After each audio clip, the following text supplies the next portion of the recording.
Hello, I am Sydney, aka Spiritual Muse, and I am here today to talk to you about Feng Shui and how it can relate to our own prosperity.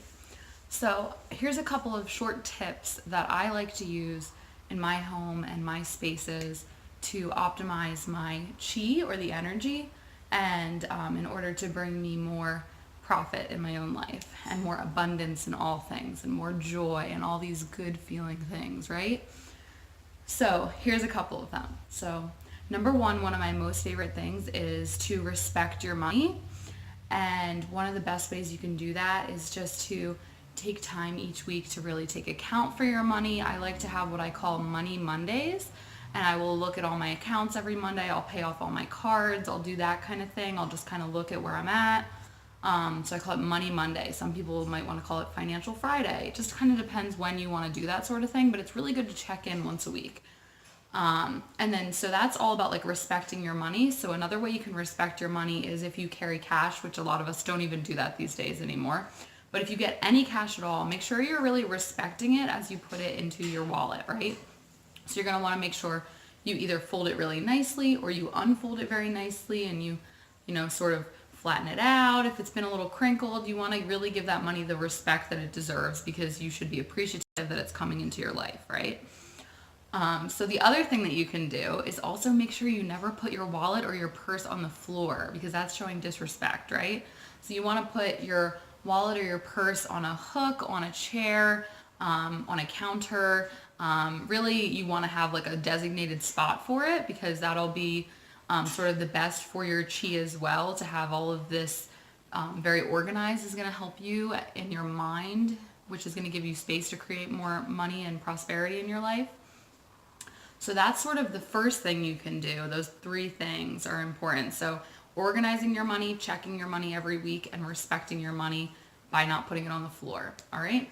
And then something else that I like to do.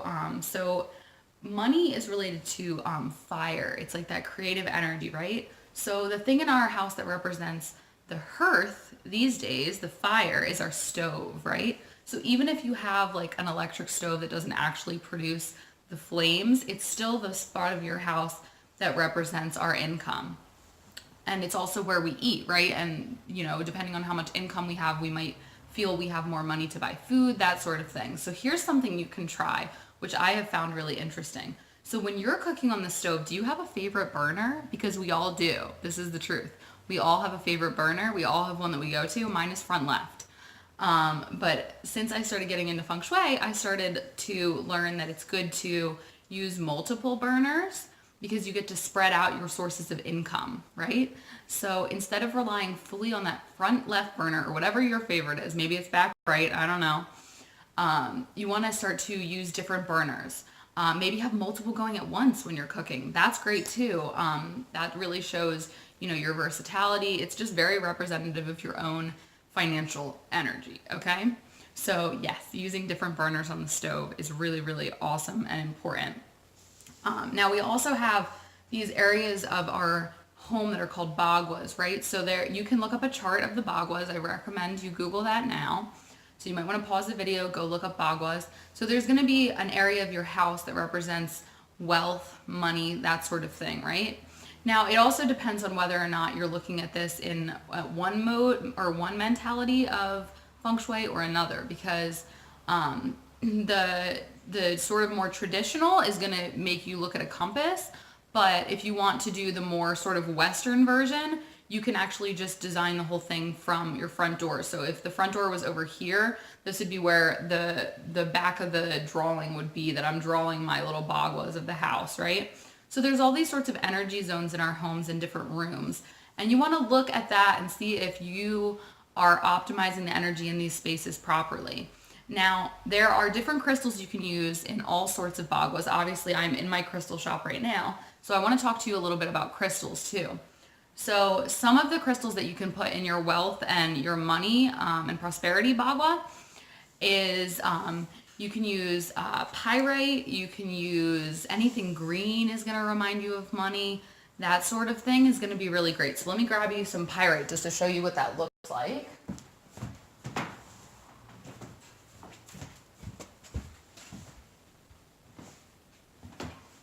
All right, so this is pyrite. This is a pyrite palm stone. So I do sell these in my shop. I only have a few left. They're very popular. It's very golden. It reminds us of wealth because of the shine, the color. It looks like gold, right? Pyrite was originally called gold until miners tried to bite it and they broke their teeth because it's a lot harder than gold. So it is sometimes called fool's gold. There's several fool's gold minerals, but it's one of them. And this is pyrite. It's gorgeous, very shiny. And then I also have that I'm actually giving away with this money challenge that we're doing right now. This is a pyrite Buddha, and he's a laughing Buddha. So that represents prosperity because prosperity is more than just money, right? So happiness is prosperity. And if we can be happy, then we bring more money into our lives anyway, right? That's the whole thing about this energy. So the pyrite Buddha is also a really good, emblem to represent our financial status in the world, right? So he is very happy little Buddha made of pyrite. And you can also use all sorts of green crystals too.